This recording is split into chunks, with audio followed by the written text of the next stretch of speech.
Hello everyone. रविवार की शुरुआत करेंगे अपने प्रैक्टिस सेट नंबर 11 से। चलिए शुरू करते हैं बीपीएससी एईडीओ और एएसओ के टॉप इम्पॉर्टेंट 50 क्वेश्चंस, जिसमें हम डिस्कस करते हैं परीक्षा में बार बार पूछे जाने वाले प्रश्न जो कि रिपीटेडली पूछे जाते हैं, प्रीवियस ईयर्स को ध्यान में रखते हुए और आने वाले एग्जाम्स की टफनेस को ध्यान में रखते हुए इस श्रृंखला को तैयार किया गया है। सभी प्रकार के प्रश्न को हम लोग डिस्कस करने वाले हैं, चाहे वो प्रश्न जीके का हो, जीएस का हो, या मैथ्स का हो, या रीजनिंग का हो। चलिए शुरू करते हैं प्रैक्टिस सेट नंबर 11 की अपने प्रश्न संख्या 1 के साथ। दिन रविवार का है, छुट्टी का दिन है, हर एक काम करना है, बट याद रखना है कि परीक्षा भी अपने सिर पे है, इसलिए पढ़ना ज़रूर है। कम से कम 1 से 2 प्रैक्टिस सेट तो ज़रूर लगा लेना है। चलिए शुरू करते हैं क्वेश्चन नंबर 1 के साथ अपने प्रैक्टिस सेट नंबर 11 को। भारत के किस राज्य में सबसे अधिक पवन ऊर्जा का निर्माण होता है?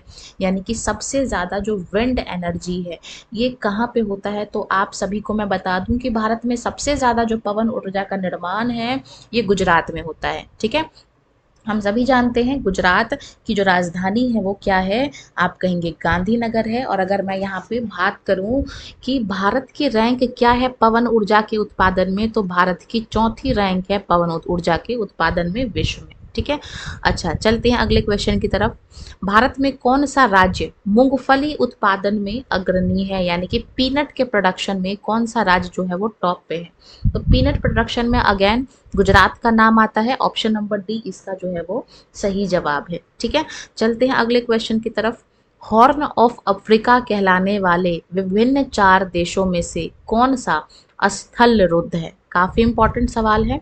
तो हम सभी जानते हैं हॉर्न ऑफ अफ्रीका कहलाने वाले 4 देश हैं। ठीक है, वो 4 देश कौन से हैं? ऑप्शंस में आप देख सकते हैं इरिट्रिया, जिबूती, सोमालिया और इथियोपिया। इसमें से कौन सा स्थल रुद्ध है ये हमसे पूछा गया है। ये जो इथियोपिया है ये स्थल रुद्ध है। ठीक है, चलते हैं अगले क्वेश्चन की तरफ। क्वेश्चन नंबर 4 अपने स्क्रीन पे। जल्दी जल्दी मैक्सिमम क्वेश्चन को कवर करने की कोशिश करना जो है हमारा टारगेट रहता है।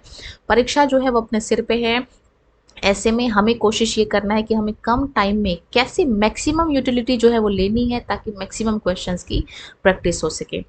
गोदावरी, कृष्णा और कावेरी नदियां हैं भारत के दक्षिणी क्षेत्रों की। तो भाई हम सभी जानते हैं कि यही इसका सही जवाब है, क्योंकि ये जो नदियां हैं वो भारत के साउथ में बहती हैं। ठीक है, अगर मैं यहाँ पे बात करती हूँ गोदावरी की, तो जो गोदावरी है वो सेकंड भारत की दूसरी सबसे लंबी नदी है गोदावरी। ठीक है, इसलिए इसको हम लोग क्या कहते हैं, दक्षिण गंगा भी कहते हैं। इसका जो ओरिजिन है, इसका जो उद्यम है, ठीक है, उद्गम है, वो कहाँ से है? तो आप कहेंगे त्र्यंबकेश्वर से होता है। और ये जगह कहाँ पे है? तो आप कहेंगे महाराष्ट्र राज्य के अंदर ये जगह जो है वो स्थित है। चलते हैं अगले क्वेश्चन की तरफ। क्वेश्चन नंबर 5 अपने स्क्रीन पे। भारतीय संविधान के अनुसार निम्नलिखित में से किन परिस्थितियों में कुछ मौलिक अधिकार निलंबित किए जा सकते हैं? तो इसका जो सही जवाब होने वाला है वो होने वाला है कौन सा?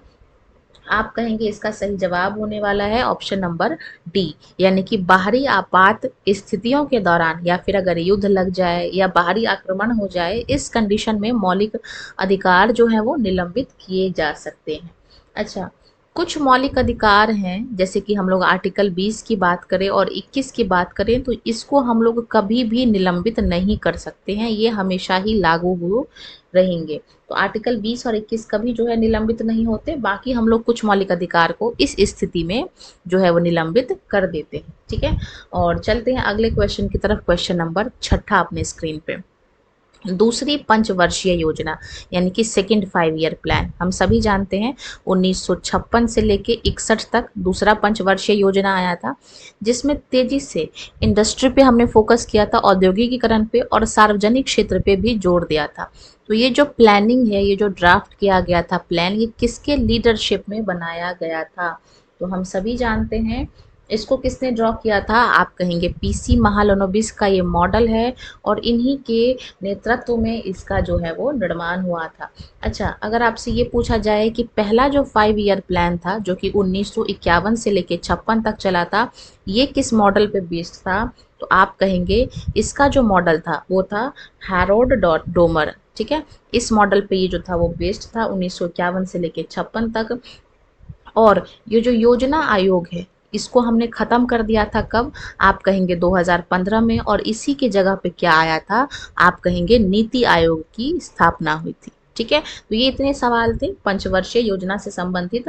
अच्छा, अगर आपने प्रैक्टिस सेट्स को अगर आपने किया हो, ध्यान से देखा हो, तो ये क्वेश्चन आपने देखा होगा कि पंचवर्षीय योजना से भी प्रश्न पूछे जा रहे हैं। अच्छा, अगर पूछा जाए कि ये जो योजना है, प्लानिंग कमीशन है, ये कहाँ से लिया गया था, तो इसको हमने रशिया, या फिर आप इसको ऐसे लिख सकते हैं यूएसएसआर से इसको हमने बोरो किया है। चलते हैं अगले क्वेश्चन की तरफ। क्वेश्चन नंबर 7 अपने स्क्रीन पे। संसद के दोनों सदनों के समक्ष वार्षिक वित्तीय विवरण यानी कि एनुअल फाइनेंशियल स्टेटमेंट किस अनुच्छेद के अंतर्गत प्रस्तुत किया गया है? हम सभी जानते हैं एनुअल फाइनेंशियल स्टेटमेंट की जो चर्चा है वो आर्टिकल 112 में की गई है, अनुच्छेद 112 इसका सही जवाब है। चलते हैं अगले क्वेश्चन की तरफ। क्वेश्चन नंबर 8 अपने स्क्रीन पे। भारतीय संविधान के निम्नलिखित में से कौन सा राज्य के नीति निर्देशक सिद्धांतों का एक उदारवादी सिद्धांत है? ठीक है, स्पीड देखिए भाई, मात्र 5 मिनट हुए हैं और 8 क्वेश्चंस हमने डिस्कस कर लिए हैं। मुझे नहीं लगता कि पूरे यूट्यूब पे आपको इससे कम टाइम में इतना सटीक क्वेश्चन, इतने सटीक एक्सप्लेनेशन के साथ कहीं भी आपको मिल सकता है। तो अगर आप कनेक्ट हो गए हैं किसी ना किसी तरीके से हमारे चैनल से, तो मैक्सिमम लोगों को इसके लिए अवेयर करिए, ताकि मैक्सिमम लोगों तक क्वेश्चंस की जो पहुंच है वो हो सके और ज़्यादा से ज़्यादा लोग इसका लाभ उठा सके। अब यहाँ पे बात करते हैं नीति निर्देशक सिद्धांतों की। तो ये जो डीपीएसपी है, ठीक है, हम सभी जानते हैं कि ये भाग 4 में है, पार्ट 4 में इसकी चर्चा की गई है। अब यहाँ पे बोला गया है कि इसमें से कौन सा एक उदारवादी सिद्धांत है। तो इसमें से उदारवादी सिद्धांत कौन सा है? आप कहेंगे कि ऑप्शन नंबर बी इसका सही जवाब है, यानी कि समान नागरिक संहिता को संरक्षित देना रखना। ठीक है, चलते हैं नेक्स्ट क्वेश्चन, क्वेश्चन नंबर 9 की तरफ। अच्छा, हमारा जो भारत का संविधान है उसमें हमने 3 चीज़ें, हम सभी जानते हैं कि भारत के संविधान में जितनी चीज़ें ली गई हैं वो हमने कहीं ना कहीं से बोरो किया है। ठीक है, तो अब इसमें 3 शब्द है, स्वतंत्रता, समानता और बंधुत्व। ठीक है, तो ये जो शब्द है ये कहाँ से लिया गया है, किस संविधान से, किस देश के संविधान से हमने इसको लिया है? तो ये 3 शब्द हम सभी जानते हैं ये फ्रांस की क्रांति से आए हैं, और इसलिए इसका जो सही जवाब है वो है ऑप्शन नंबर ए, फ्रांस। बाकी अगर मैं बात करती हूँ यहाँ पे आयरलैंड से, तो यहाँ से हमने डीपीएसपी लिया है, यानी कि नीति निर्देशक तत्व लिए हैं। इसके अलावा अगर मैं यहाँ पे बात करती हूँ अमेरिका से, तो अमेरिका से भी हमने बहुत सारी चीज़ें ली हैं, जैसे राष्ट्रपति का जो महाभियोग पद है, उपराष्ट्रपति का पद, ये सब हमने यहीं से लिया है। इसके अलावा यहाँ पे जो हमारा फंडामेंटल राइट है, ठीक है, मौलिक अधिकार हैं, वो भी हमने यहीं से लिए हैं। बाकी अगर मैं ब्रिटेन की बात करूँ तो यहाँ जितने भी कानून संबंधी शब्द हैं वो हमने यहाँ से लिया है, संसद हमने यहाँ से लिया है, तो ये सभी ब्रिटेन से लिए गए हैं। ठीक है, बाकी अगर ऑस्ट्रेलिया से बात करूं तो यहाँ पे संयुक्त बैठक जो होती है लोकसभा और राज्यसभा की, वो हमने ऑस्ट्रेलिया से लिया है। ठीक है, चलते हैं अगले क्वेश्चन की तरफ। क्वेश्चन नंबर 10 अपने स्क्रीन पे। बिहार राज्य विधानमंडल में, बिहार स्पेशल क्वेश्चन है, स्टार मार्क कर लीजिए। बिहार राज्य विधानमंडल में प्राक्कलन समिति के सदस्यों का कार्यकाल क्या है, टेन्योर क्या है, ये हमसे पूछा गया है। तो इनका जो टेन्योर है वो 2 वर्ष का है, ऑप्शन नंबर सी इसका सही जवाब है। अच्छा, मैं ऑप्शंस को नहीं पढ़ रही हूँ क्योंकि हमको टाइम बचाना है, टाइम सेव करना है। अगर आप इस प्रैक्टिस सीरीज को देख रहे हैं और अगर आपको किसी क्वेश्चन का आंसर पहले से आता है, तो जैसे ही आपके स्क्रीन पे क्वेश्चन आता है आप उसको पॉज कर देना है और अपना जो आपका जवाब है वो लिखने की कोशिश करना है कमेंट सेक्शन में, या फिर अपनी कॉपी में, या फिर मन में ही, ताकि आपको आइडिया लग जाए कि कितने क्वेश्चन आपको आ रहे हैं। ठीक है, चलते हैं नेक्स्ट क्वेश्चन की तरफ। Question number 11 on the screen, reasoning का सवाल है, बेहतरीन सवाल है, करने की इसको कोशिश करते हैं। दी गई आकृति में कितने वर्ग हैं ये हमको पहचानना है। तो चलिए गिनती शुरू करते हैं, छोटा वाला से गिनना शुरू करेंगे। तो ये देखिए 1, ये 2, ये 3, ये 4, 5, 6, 7, 8 और 9। तो 9 तो ये हमारे छोटे वाले हो गए प्लस में। अब देखिए ये वाला गिनना शुरू करते हैं। ठीक है, तो ये हमारा 10, ये 11, ये 12, इसके अलावा ये हमारा 13, ये 14, ये 15, ये 16वें नंबर का, ये 17वें नंबर का और ये 18 नंबर का। तो 9 हमारे यहाँ से हो गए। इसके बाद अगर अब हम लोग बड़ा वाला गिनना शुरू कर दें तो चलिए इसको काउंट कर लेते हैं। तो एक हमारा ये वाला हो जाएगा, ठीक है, इसके अलावा एक ये बड़ा वाला हो जाएगा, एक ये बड़ा वाला हो जाएगा, एक ये हो जाएगा, एक हमारा ये हो जाएगा, एक हमारा ये हो जाएगा, एक हमारा ये वाला वर्ग हो जाएगा, एक हमारा ये वाला वर्ग हो जाएगा और एक हमारा ये वाला वर्ग, यानी कि 9 ये बड़े वाले वर्ग भी हमारे यहाँ से हमको मिल जाते हैं। ठीक है, तो और ढूंढने की कोशिश करते हैं। तो 27 हमारे पास आ चुके हैं। अब देखिए, एक ये सबसे बड़ा वाला आ गया, यानी कि एक और जोड़ दीजिए, 28 हो गया। अब देखिए, एक हमारा ये वाला वर्ग, ये आप कहेंगे 29, एक हमारा ये वाला वर्ग आप कहेंगे 30। अब नीचे से गिनते हैं तो ये हमारा 31वें नंबर का और ये हमारा 32वें नंबर का। तो टोटल हमारे पास 4 यहाँ से आ गए, यानी कि 32 वर्ग टोटल हैं। यानी कि कौन सा ऑप्शन ठीक बन रहा है भाई? आप कहेंगे ऑप्शन नंबर ए जो है वो इसका सही जवाब है। तो बहुत ही आसान क्वेश्चन था, लेकिन हाँ, कभी भी अगर आप रीजनिंग के इस वर्ग को या त्रिभुज को या किसी भी आकृति को गिनते हैं तो मेरा सुझाव है आपको कि पेशेंस के साथ इस तरीके के क्वेश्चंस को सॉल्व किया जाए, ताकि सटीक आंसर आप तक आ सके। वैसे अगर तुक्का लगाना हो तो मोस्टली केस में क्या होता है, जो मैक्सिमम नंबर होता है ऑप्शन में वही उसका आंसर होता है। चलते हैं अगले क्वेश्चन की तरफ। क्वेश्चन नंबर 12 बिहार स्पेशल सवाल है, स्टार मार्क कर लीजिए। मंदार पर्वत बिहार के किस राज्य में स्थित है? तो ये देखिए, मंदार पर्वत बिहार के बांका जिले में स्थित है। चलते हैं नेक्स्ट क्वेश्चन। निम्नलिखित में कौन सी सबसे तीव्र भूकंपीय तरंगे हैं? ऑप्शंस को देखेंगे तो ये देखिए, ये जो हमारी प्राथमिक तरंगे हैं इसको हम लोग पी तरंग के नाम से जानते हैं। ये जो हमारे द्वितीयक तरंगे हैं इसको हम लोग अनुप्रस्थ तरंग के नाम से जानते हैं। ठीक है, तो सबसे तीव्र पूछा गया है, तो जो सबसे तीव्र है वो प्राथमिक तरंग है, यानी कि ऑप्शन नंबर ए जो है वो इसका सही जवाब है। ये ठोस और द्रव्य दोनों में जो है वो गति कर सकती हैं। चलते हैं अगले क्वेश्चन की तरफ। भारत के सबसे लंबे नदी रोपवे का शुभ आरंभ किस राज्य में किया गया है? तो भारत का सबसे लंबा है, अपने आप में सवाल इंपॉर्टेंट बन जाता है, किस राज्य में किया गया है? तो आप कहेंगे असम में किया गया है, और असम में भी कहाँ किया गया है? आप कहेंगे गुवाहाटी के अंदर। ठीक है, और नॉर्थ ईस्ट का जो हमारा कोर्ट है 2-4 राज्यों का, वो गुवाहाटी में ही स्थित है, गुवाहाटी हाई कोर्ट है। ठीक है, चलते हैं अगले क्वेश्चन की तरफ। क्वेश्चन नंबर 15 अपने स्क्रीन पे। निम्नलिखित में कौन सा समुद्री जैव विविधता के दृष्टिकोण से दुनिया का सबसे समृद्ध क्षेत्र है, जिसमें ज्वारनदमुख, समुद्र तट, निकटवर्ती पर्यावरण के जंगल, समुद्री घास, प्रवाल भित्तियां, नमक दलदल और मैंग्रोव के साथ 21 द्वीप शामिल हैं? काफी महत्वपूर्ण सवाल है, स्टार मार्क कर लीजिए। इसका जो सही जवाब होने वाला है वो होने वाला है आपका मन्नार की खाड़ी, यानी कि ऑप्शन नंबर ए जो है वो इसका सही जवाब है। ठीक है, अच्छा ये देखिए, ये जो हमारा नदी रोपवे है ये क्या करने वाली है? ये ब्रह्मपुत्र नदी को कनेक्ट करने वाली है। ठीक है, ये क्या करने वाली है? ब्रह्मपुत्र नदी को जोड़ने वाली है। ठीक, और अगर आपसे पूछा जाए कि दुनिया का इकलौता सबसे बड़ा जो हमारा रहने योग्य जो आइलैंड है उसको हम लोग किस नाम से जानते हैं, तो वो हमारा ब्रह्मपुत्र नदी में है, जिसको हम लोग मजुली आइलैंड के, मजुली द्वीप के नाम से जानते हैं। चलते हैं अगले क्वेश्चन की तरफ। क्वेश्चन नंबर 16 अपने स्क्रीन पे। गर्मी के अंत में पूर्व मानसून वर्षा होती है। ठीक, जो साउथ ईस्ट स्टेट हैं, जो साउथ वाले राज्य हैं, चाहे वो केरल हो, कर्नाटक हो, वहाँ पे ये होता है। तो इसको वहाँ पे किस नाम से जाना जाता है, ये हमसे पूछा गया है। तो इसको हम लोग गर्मी के अंत में जो पूर्व मानसून वर्षा होती है उसको हम लोग मैंगो शावर्स के नाम से जानते हैं। ऑप्शन नंबर सी इसका सही जवाब है। ये भी काफ़ी महत्वपूर्ण क्वेश्चन है, ज्योग्राफी का सवाल है। बाकी चलते हैं क्वेश्चन नंबर 17 की तरफ। सिंधु नदी की कौन सी सहायक नदी समुद्र तल से 4000 मीटर की ऊंचाई पर रोहतांग दर्रे के पास से निकलती है? तो इसका जो सही जवाब है वो क्या होने वाला है? आप कहेंगे व्यास नदी इसका सही जवाब है। ठीक, और कहाँ से निकलती है व्यास नदी? रोहतांग दर्रे से। और किसकी सहायक नदी है? आप कहेंगे सिंधु की। तो इसके साथ कई सारे पॉइंट्स आपको कनेक्ट करते हुए, याद करते हुए चलना है। और हम चलते हैं क्वेश्चन नंबर 18 की तरफ। निम्नलिखित में कौन सी नदी भ्रंश घाटी से होकर जो है वो बहती है? तो भ्रंश घाटी से होकर जो नदी बहती है उसका नाम है तापी। ठीक।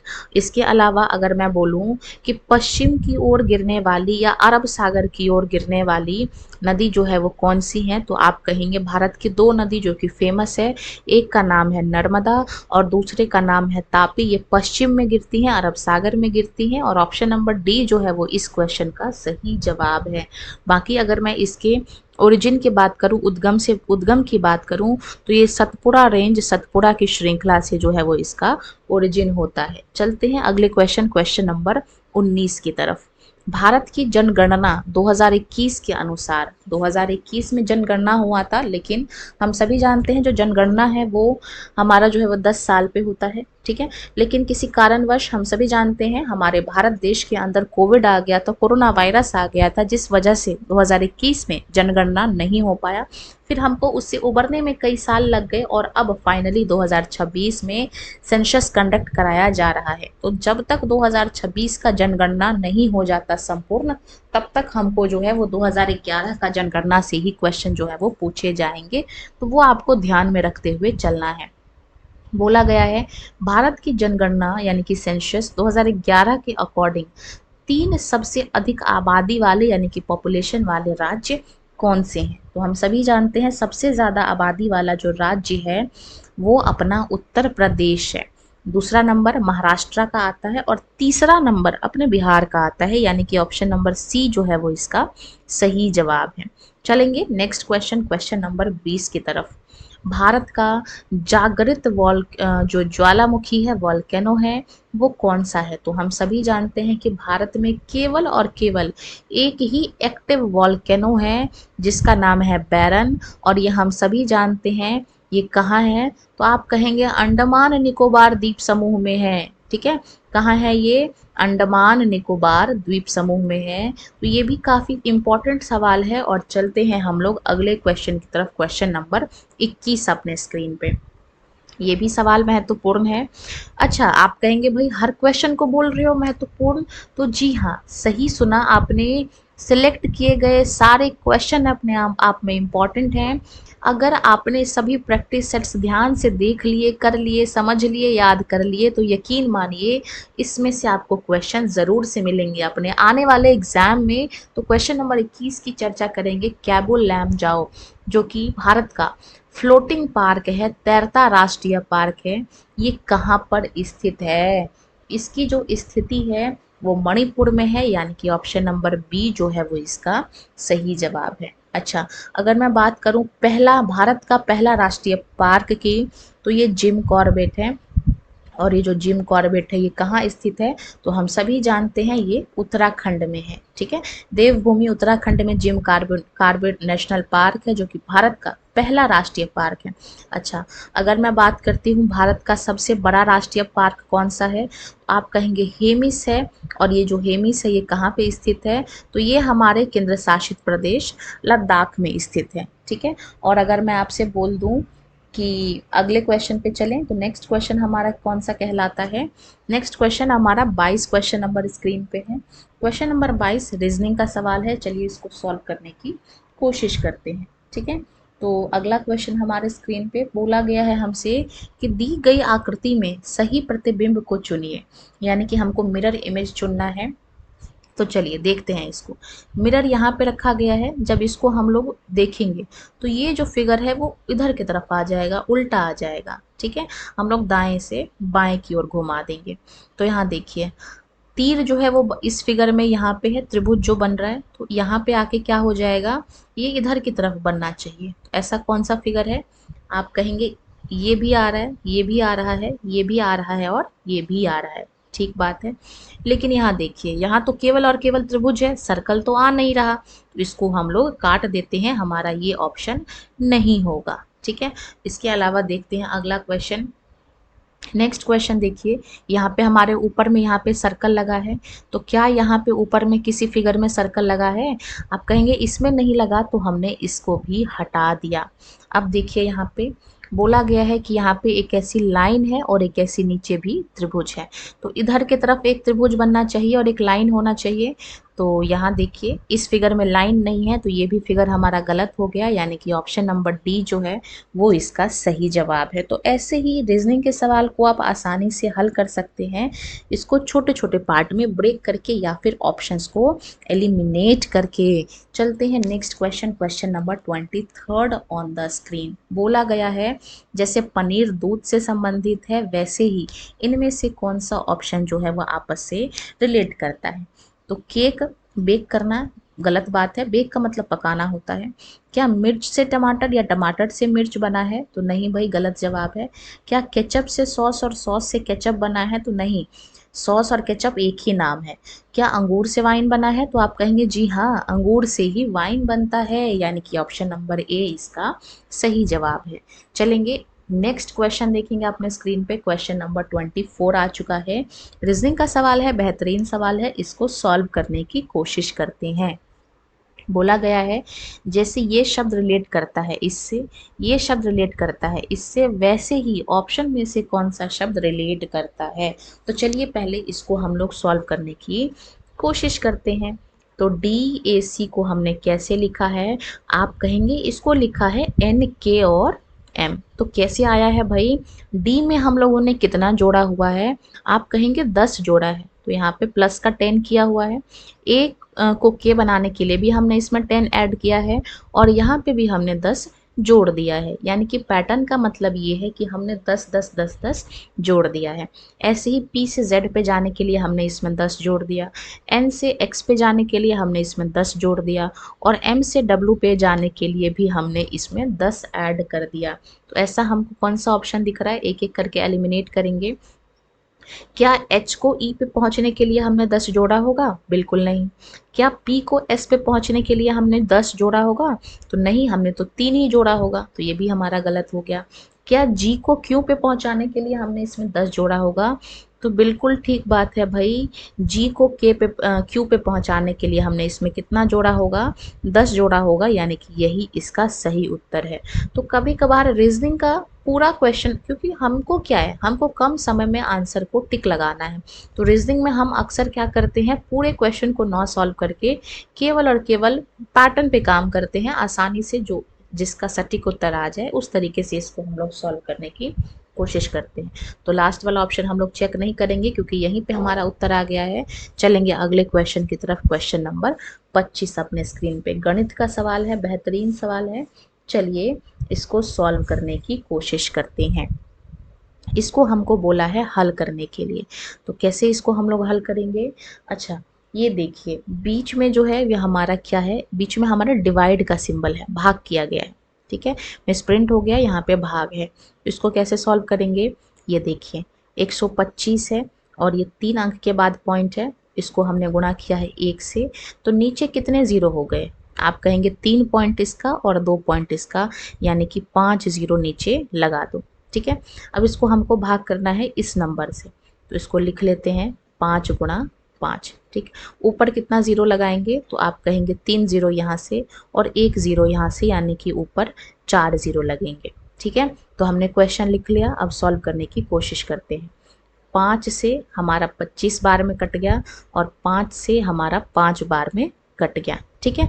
अब देखिए 4 ज़ीरो से 4 ज़ीरो कट गया, तो ऊपर बच रहा है 5, नीचे बच रहा है हमारे पास 10, तो यहाँ से पॉइंट हटाएंगे तो क्या आ जाएगा, आप कहेंगे 0.5 आएगा, और ऑप्शन नंबर ए जो है वो इसका सही जवाब है। आसान क्वेश्चन था, गणित का सवाल था।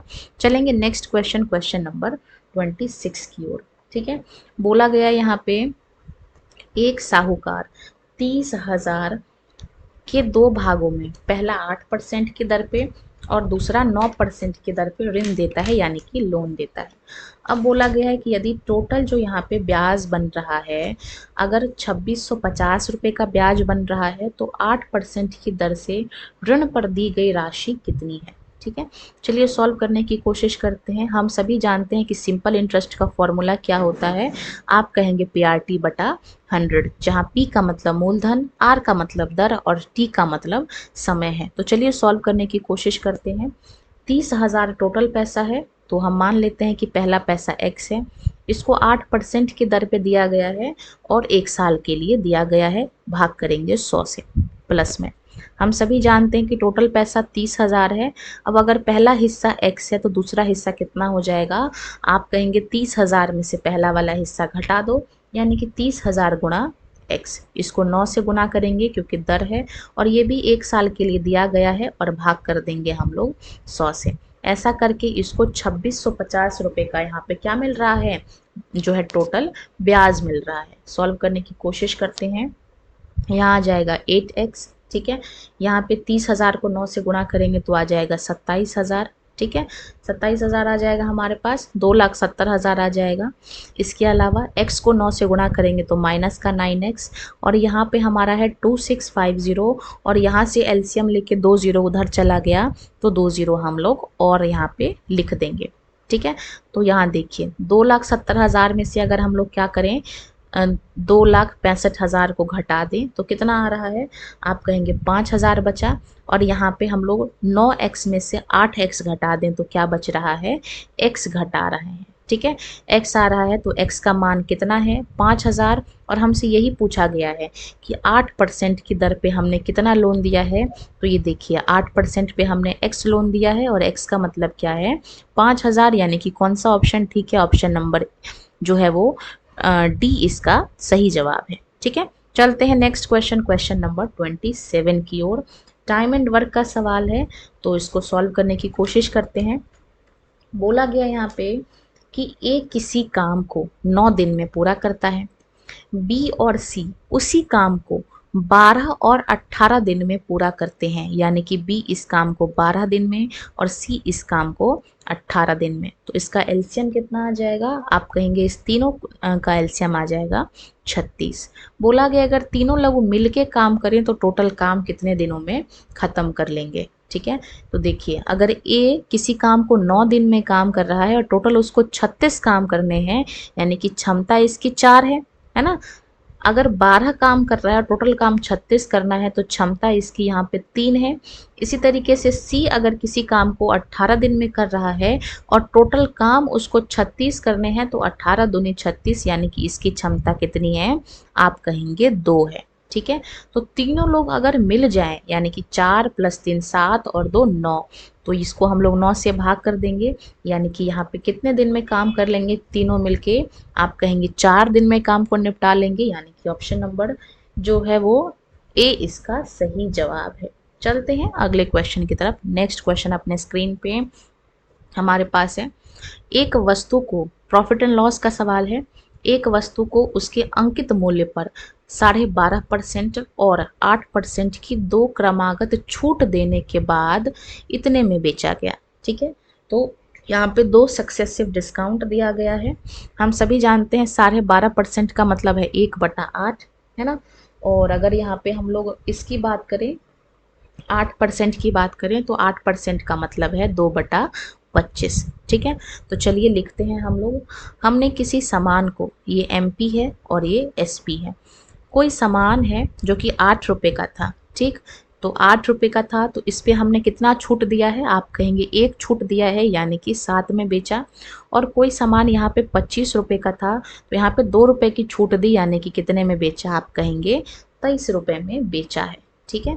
तो टोटल कितना हमारा छूट है वो हमें बोला गया है। तो चलिए यहाँ पे गुणा करते हैं। 25 को 8 से करेंगे तो 200 आएगा, और 23 को 7 से करेंगे तो 161 आएगा, ठीक है। बोला गया है कि 2 सक्सेसिव डिस्काउंट देने के बाद इसको कितने में बेचा गया है, 5474 रुपये में। तो इसी 161 की वैल्यू है 5474।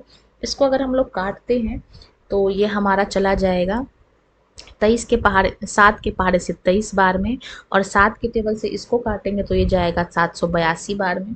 फिर इसको अगर हम लोग 23 के टेबल से काटते हैं तो कितनी बार में कट जाएगा, आप कहेंगे 34 बार में कट जाएगा। हमसे पूछा गया है अंकित मूल्य, अंकित मूल्य कितना है, तो आप कहेंगे 200। तो 34 को 200 से गुणा करेंगे, 34 गुणा 200 कितना होता है, तो आप कहेंगे 6800, यानी कि कौन सा ऑप्शन ठीक है, अपना ऑप्शन नंबर सी इसका सही जवाब है, ठीक है। चलते हैं अगले क्वेश्चन की तरफ, क्वेश्चन नंबर 29 अपने स्क्रीन पे चक्रवृद्धि ब्याज का सवाल है, सॉल्व करने की कोशिश करते हैं, ठीक है। क्वेश्चन में हमसे बोला गया है 10,000 की धनराशि का 2 वर्ष की अवधि के लिए 10% हम लोग क्या कर रहे हैं, ब्याज पे दे रहे हैं, ठीक है। देखिए, अगर किसी को गणित का सवाल टफ लगता है या रीजनिंग का सवाल टफ लगता है तो कोशिश करिए, उससे भागना नहीं है, फेस करना है उसको। मैंने आसान भाषा में समझाने की कोशिश की हुई है। तभी भी अगर आपको कोई क्वेश्चन टफ लगता है तो क्वेश्चन जो है वो हमारे किसी एग्ज़ाम का सिलेक्शन जो है वो रोकना या सिलेक्ट होना तय नहीं कर सकता, क्योंकि एग्ज़ाम्स में हर एक प्रकार के प्रश्न पूछे जाते हैं। तो हमको क्या करना है, हमको करना है जो चीज़ें हमको टफ लगती हैं उसको स्किप करना है, और जो क्वेश्चन हमको आती हैं, जो चीज़ें हमको आती हैं उसको बेहतर बना लेना है। ये भी मूल मंत्र है सिलेक्शन का। तो अगर किसी को सवाल कोई भी टफ लगता है तो आप उस सेक्शन को स्किप करके थोड़ा सा वीडियो को आगे बढ़ा सकते हैं। फिलहाल देखेंगे क्वेश्चन को। यहाँ पे जो ब्याज है वो अर्धवार्षिक है, ठीक है। तो अगर सवाल में ब्याज अर्धवार्षिक है, ऐसी कंडीशन में जो टाइम है यानी कि जो समय है वो डबल हो जाता है, यानी कि 2 वर्ष है तो 4 साल हो जाएगा, और जो दर है वो आधा हो जाता है। 10% है तो रेट कितना हो जाएगा, आप कहेंगे 5%। अब इसको सॉल्व करते हैं, ठीक है। देखिए, पहले साल का ब्याज निकालते हैं। तो पहले साल का ब्याज कैसे निकालेंगे, 10,000 की हमारी धनराशि है और 5% निकाल रहे हैं, तो 10,000 का 5% क्या होगा, आप कहेंगे 2 0 कट जाएगा, 500 आ गया, ठीक है। ऐसे हमको यहाँ पे 4 साल का निकालना है, तो हमने लिख लिया यहाँ पे 4 साल। ऐसे ही दूसरे साल का ब्याज निकालें तो फिर से 500 आ जाएगा, ठीक है। प्लस में अब हमको क्या करना है, क्योंकि चक्रवृद्धि ब्याज है, ब्याज पे भी ब्याज है, तो 500 का 5% निकालेंगे तो कितना आ जाएगा, आप कहेंगे 0, 00 से 00 कट जाएगा परसेंटेज में, और 5 5 सा 25, ठीक है।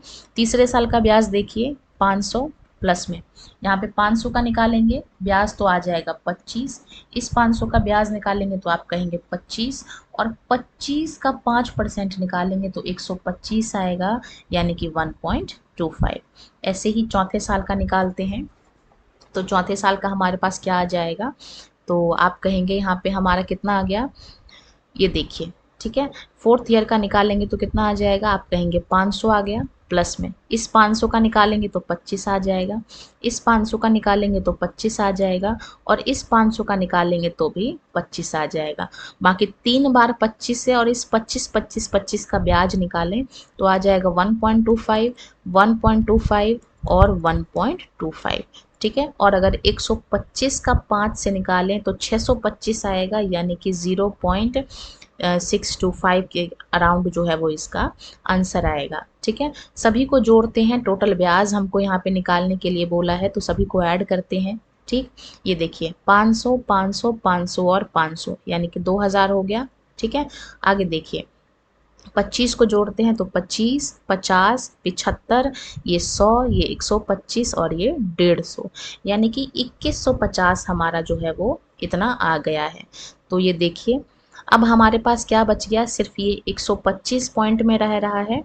तो 125 कितनी बार में आ रहा है, आप कहेंगे 1 2 3 और 4 बार में आ रहा है, ठीक है। तो ये लमसम हमारा कितना आ जाएगा, आप कहेंगे 125 को 4 से गुणा करेंगे तो ये आ जाएगा हमारे पास 5, तो ये हमारे पास 5 आ गया, यानी कि 2155 आ जाएगा, ठीक है। और अंत में ये हम लगा देंगे पॉइंट के बाद 625, ठीक, 0625। तो हमारा कौन सा ऑप्शन आ गया यहाँ पे, आप कहेंगे ऑप्शन नंबर बी जो है वो इसका सही उत्तर है, ठीक है। बहुत ही आसान सवाल था, बारीक क्वेश्चन था। चलेंगे नेक्स्ट क्वेश्चन, क्वेश्चन नंबर 30 की तरफ। इसमें बोला गया है प्रकाश संश्लेषण में यानी कि फोटोसिंथेसिस में प्रकाश अभिक्रिया के दौरान किस चीज़ का निर्माण होता है, ठीक है।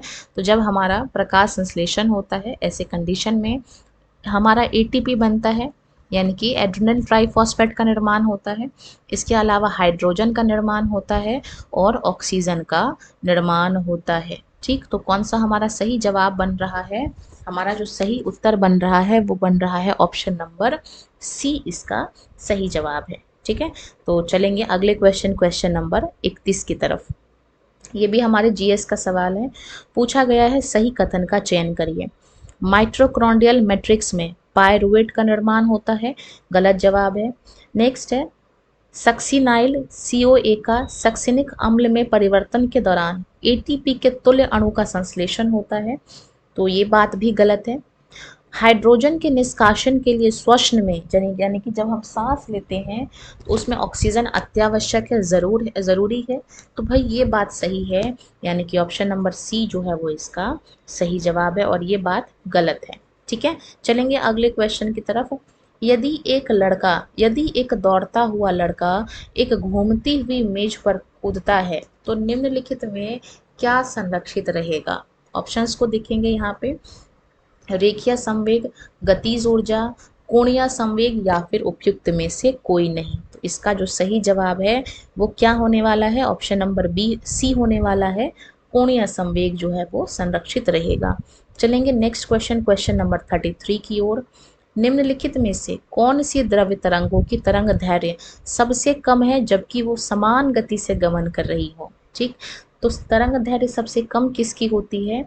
आप कहेंगे यहाँ पे जो तरंग दैर्ध्य है वो सबसे कम होती है एक कण की। ठीक है, या इसको ऐसे हम लोग अल्फा कण भी लिख सकते हैं। ऑप्शन नंबर बी जो है वो इसका सही उत्तर है। चलेंगे अगले क्वेश्चन की तरफ, क्वेश्चन नंबर 34 अपने स्क्रीन पे बोला गया है, इन चीज़ों को हमको अवरोही क्रम में व्यवस्थित करने पर कौन सा पद ठीक मध्य में आएगा? ठीक है, तो अवरोही क्रम में इसको हम लोग अरेंज करते हैं। तो कैसे अरेंज करेंगे? सबसे पहले हम लोग क्या करेंगे, सभी का पॉइंट निकाल लेंगे। ठीक है, तो 7/8 की अगर मैं भाग करती हूँ, पॉइंट वैल्यू निकालती हूँ, तो कितना आ जाएगा? 0.85 से 875 आ जाएगा, है ना। 6/7 को अगर मैं भाग करती हूँ तो कितना आ जाता है? 0.857 आ जाता है। इसी तरीके से अगर हम लोग 11/3 को हम लोग करते हैं तो कितना आ जाएगा? आप कहेंगे 0.846 आ जाएगा। इसी तरीके से 17/20 को करेंगे तो कितना आ जाएगा? 0.85 आएगा। और अंत में अगर हम लोग यहाँ पे 23/25 को भाग करते हैं तो 0.92 आएगा। चलिए अब इसको अरेंज करते हैं। ठीक है, तो इसमें से सबसे देखिए सबसे छोटा नंबर कौन सा है? तो इसमें सबसे छोटा नंबर कौन सा है? आप कहेंगे 23/25 जो है ये सबसे बड़ा है, तो इसको हमने सबसे पहले लिख दिया। ठीक है, इसके बाद इससे छोटा कौन सा है? आप कहेंगे 7/8 है, क्योंकि यहाँ पे 87 आ रहा है। उसके बाद कौन सा आ रहा है? 6/7 आ रहा है, यानी कि 857 आ रहा है। उसके बाद क्या आएगा? 17/20 आएगा। और सबसे जो छोटा है वो क्या है? 11/3 है, क्योंकि यहाँ पे 84 आ रहा है। अब हमसे पूछा गया था कि मध्य में क्या आएगा, सबसे बीच में क्या आएगा? तो 5 संख्याएं हैं, 5 में से जो तीसरे नंबर पे आ रहा है, यानी कि जो सबसे मध्य में आ रहा है वो है 6/7, यानी कि ऑप्शन नंबर ए इसका सही उत्तर है। चलेंगे अगले सवाल की तरफ, क्वेश्चन नंबर 35 अपने स्क्रीन पे। ये भी जो है हमारा मैथ्स का सवाल है, सॉल्व करने की कोशिश करते हैं। ठीक है, बोला गया यहाँ पे हमारे पास, यदि 800 पर 4 वर्ष का और 600 पर 2 वर्ष का साधारण ब्याज एक साथ मिलाकर 800 है, 280 रुपये है, तो यहाँ पे हमसे पूछा गया है कि हमको क्या निकालना है? हमको निकालना है यहाँ पे वार्षिक ब्याज दर कितनी है। ठीक है, सॉल्व करने की कोशिश करते हैं इसको हम लोग। ये देखिए 800 पर हमको कितने साल का ब्याज, कितने हमें टाइम के लिए ब्याज दिया गया है? 4 वर्ष के लिए। और मान लेते हैं ब्याज की दर x है, प्लस में 600 रुपये पर कितने वर्ष के लिए? तो आप कहेंगे 2 वर्ष के लिए। और ब्याज की दर मान लेते हैं हम लोग यहाँ पे x है, तो 100 से भाग करेंगे दोनों को, क्योंकि हम सभी जानते हैं कि साधारण ब्याज का फॉर्मूला क्या होता है? PRT/100, जहाँ पे P का मतलब है मूलधन, R का मतलब है दर और T का मतलब है समय, और इसको हम 100 से भाग कर देंगे। ऐसा करने पे 280 रुपये का हमको क्या आ रहा है? ब्याज आ रहा है। तो चलिए इसको सॉल्व करने की कोशिश करते हैं हम लोग। यहाँ पे ये देखिए 0 से हमारा 0 कट गया और यहाँ पे भी एक 0 कट गया। अब यहाँ पे अगर हम लोग 4 के पहाड़े से इसको काटे तो 7 बार में कट जाएगा। यहाँ 4 के पहाड़े से काटे तो 15 बार में कटेगा, और यहाँ 4 से 4 कट गया। ठीक है, फर्दर सॉल्व करने की कोशिश करेंगे तो यहाँ पे कितना आ जाएगा? आप कहेंगे यहाँ पे आ रहा है हमारे पास 80x। ठीक है, यहाँ पे आ रहा है 15 गुणा 30 यानी कि 30x। और यहाँ पे कितना आ रहा है? तो आप कहेंगे 7 को, यहाँ पे 2 0 उधर जाके गुणा हो जाएगा तो 700 आ जाएगा। यानी कि यहाँ पे आ गया हमारे पास 110x, और 110x का मान है 700।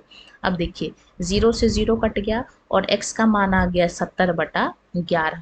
तो 11 के पहाड़े से 6 बार में जाएगा 66, 4 बचेगा और 11, यानी कि ये हमारी दर है जिस पे हम लोग क्या कर रहे हैं, ब्याज को लगा रहे हैं, यानी कि 6 सही 4/11।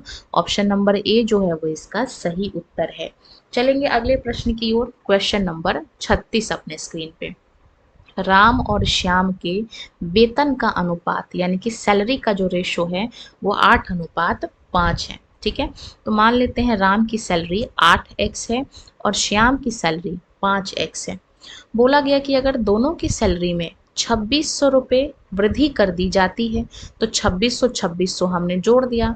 ऐसे करने से अनुपात 15/11 हो जा रहा है। ठीक है, तो वेतन कितना है श्याम का ये हमसे पूछा गया है, यानी कि यहाँ पे हमसे 5x का मान पूछा गया है। तो चलिए सॉल्व करने की कोशिश करते हैं।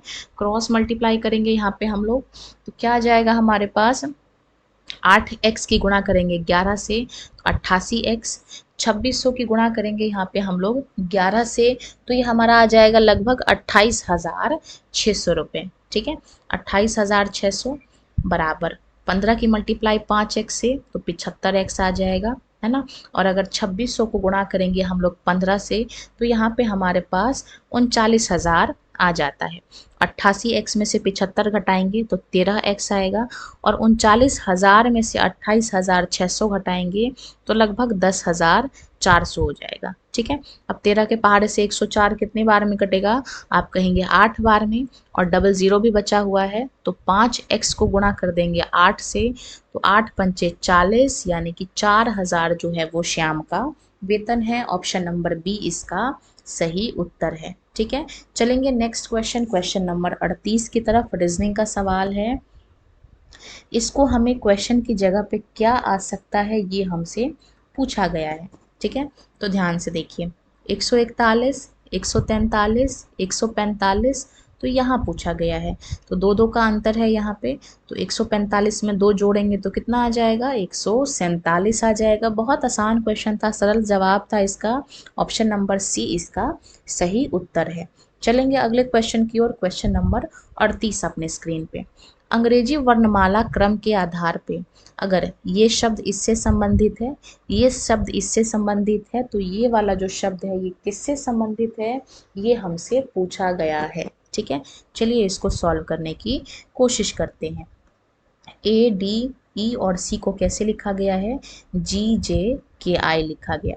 ठीक है, तो ए में कितना जोड़ा गया है, आप कहेंगे 6 जोड़ा है। डी में कितना जोड़ा है, आप कहेंगे 6 ऐड किया है। ई में के पे तक पहुंचने के लिए कितना जोड़ा है, तो 6 ऐड किया गया है। और सी में आई तक पहुंचने के लिए कितना जोड़ा गया है, आप कहेंगे 6 ऐड किया गया है।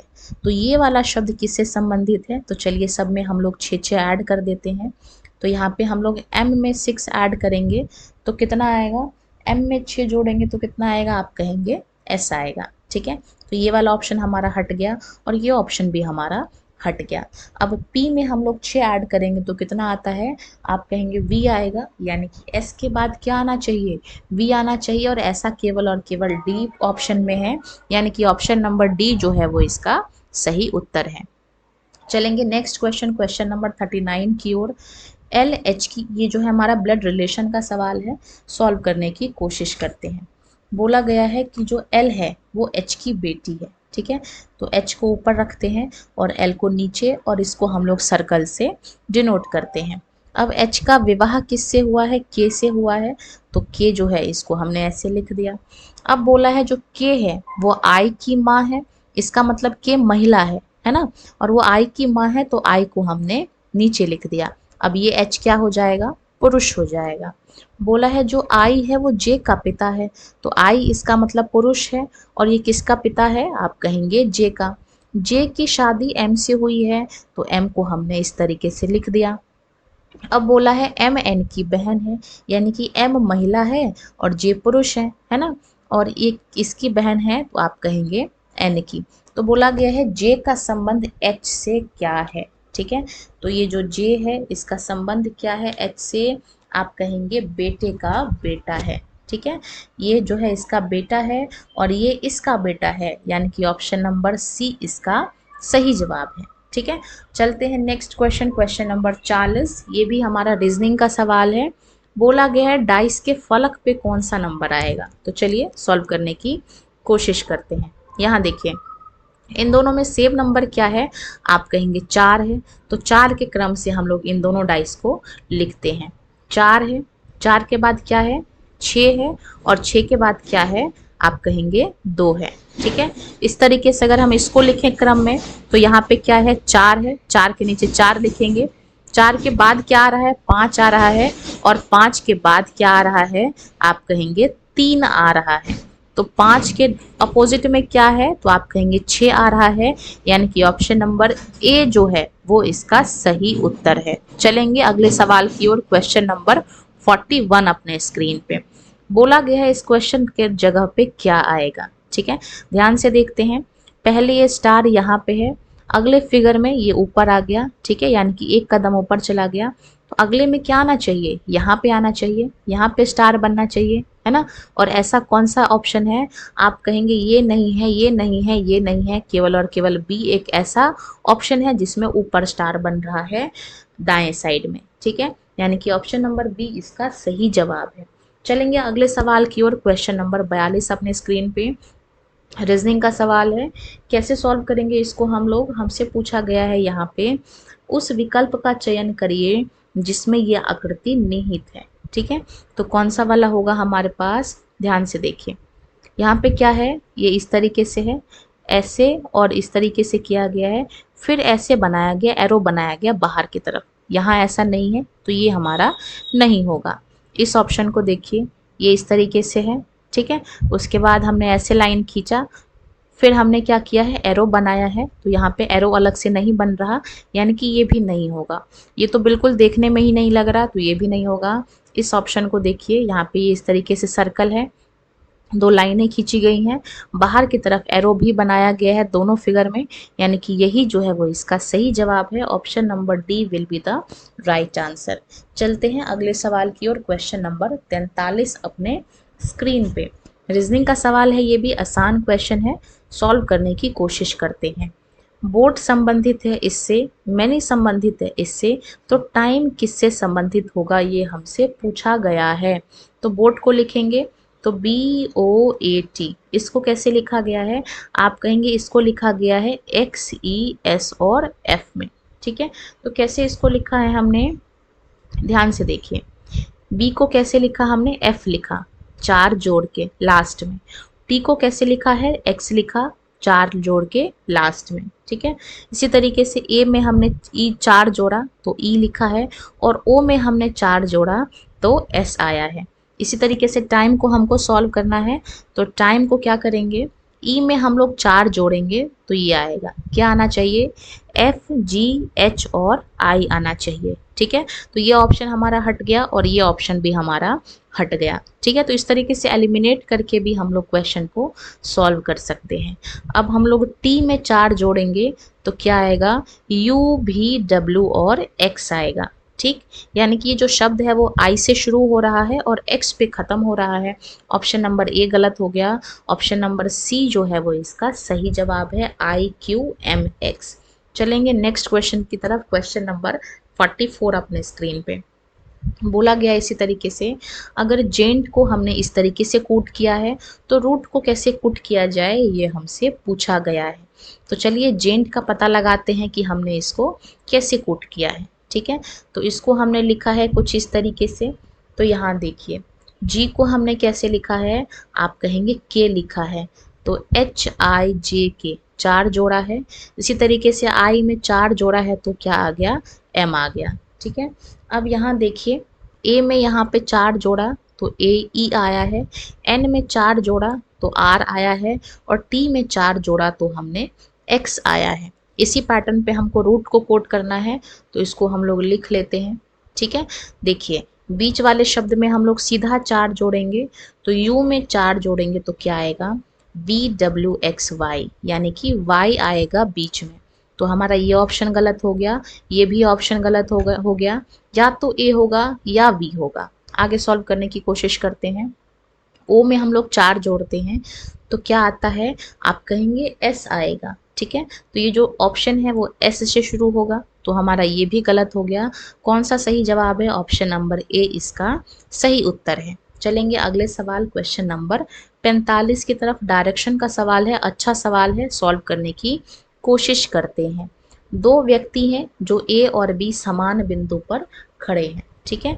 तो दोनों एक ही बिंदु पे खड़े हैं, यहाँ पे खड़े हैं। अब बोला गया है जो ए है वो 3 किलोमीटर पूर्व की ओर चलता है, इसको 3 किलोमीटर चलाते हैं पूर्व की ओर। बोला है दाएं मुड़ता है और 5 किलोमीटर चलता है, तो दाएं मुड़ेगा और 5 किलोमीटर चलता है। फिर बाएं मुड़ता है और 2 किलोमीटर चलता है, तो इसको हमने चलाया 2 किलोमीटर। फिर बोला है जो बी है, अब यहाँ से बी को चलाते हैं, वो 7 किलोमीटर पश्चिम की ओर चलता है, तो 7 किलोमीटर हमने इसको चलाया पश्चिम की ओर। बोला है कि फिर दाएं मुड़ता है और 7 किलोमीटर चलता है, फिर से दाएं मुड़ता है और 12 किलोमीटर चल जाता है, ठीक है। तो यहाँ देखिए, यहाँ पहुँचा होगा तो 7 किलोमीटर, यहाँ पहुँचा होगा तो 3 किलोमीटर, और यहाँ पहुँचा होगा तो 2 किलोमीटर, यानी कि 7 + 3 10 और 2 12। तो अब ए और बी में कितनी दूरी है ये हमसे पूछा गया है। तो यहाँ ए खड़ा था और यहाँ बी खड़ा था। यहाँ देखिए, बी जो है जब यहाँ तक आएगा तो वो 7 चल लेगा, ठीक है। और फिर यहाँ से यहाँ तक की दूरी कितनी है? आप कहेंगे 5, तो 7 + 5 यानी कि 12 किलोमीटर। ऑप्शन नंबर बी इसका सही उत्तर है। चलेंगे अगले सवाल की ओर।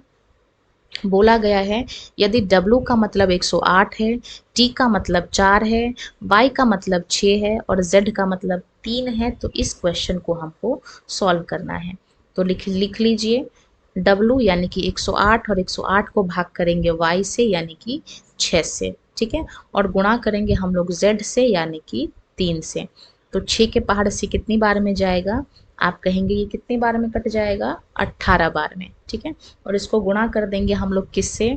तो इसको, अच्छा देखिए यहाँ पे क्या था, यहाँ पे हमने एक चीज़ मिसप्रिंट कर दी, फिर से इसको सॉल्व करने की कोशिश करते हैं हम लोग यहाँ पे।